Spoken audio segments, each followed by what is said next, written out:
আমাদের দাবি 48 ঘন্টার মধ্যে এই অযোগ্য প্রিন্সিপাল এবং কথিত উশৃঙ্খল শিক্ষিকা অপসারণের দাবি করছি।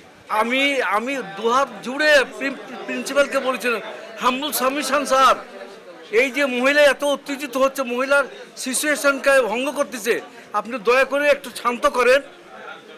আমরা তো আপনার মেহমান, আমরা আপনার ছাত্র, আমরা এই হিসাবে আসছি। উনি একটাও রেসপন্স করেনি, কোনো কথা বলেনি এবং চেষ্টাও করে নাই। তিনি কর্মচারী একজন কলেজের, তিনি শিক্ষিকা নয়। আর এই কর্মচারী বর্তমান ভারপ্রাপ্ত যে কলেজের অধ্যক্ষর পিএস হিসেবে ব্যবহার হচ্ছে। আর উনি আবার আরেকটা আয়া ব্যবহার করছেন।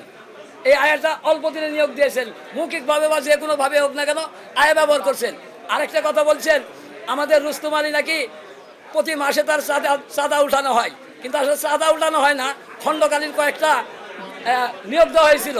এই খণ্ডকালীন মাসিক কিছু সম্মানী ভাতার জন্য 5,000 করে টাকা আমাদের রুস্তম আলীদের মতন যারা খণ্ডকালীন তাদেরকে দেওয়া হতো। শুধু তাই নয়, আমাদের শুধু রুস্তম আলী নয়, ওর নিজের ভাতিজা মাসুম আলীও কিন্তু খণ্ডকালীন আপনার নিয়োগপ্রাপ্ত। সেও কিন্তু টাকাটা কিন্তু এই উত্তোলন করে কলেজ থেকে। আমাদের যদি রুস্তম যদি চাঁদাবাজ হয়ে থাকে, মাসে মাসে যদি তাকে চাঁদা দেওয়া লাগে, তাহলে মাসুমকেও তো টাকা দেওয়া পড়ে। আর এই মহিলা এমন একটা চরিত্রবান, আপনারা এলাকা গিয়ে দেখবেন। আমরা দেখেছি যেখানে এই মহিলার আমাদের গ্রামেই বাড়ি।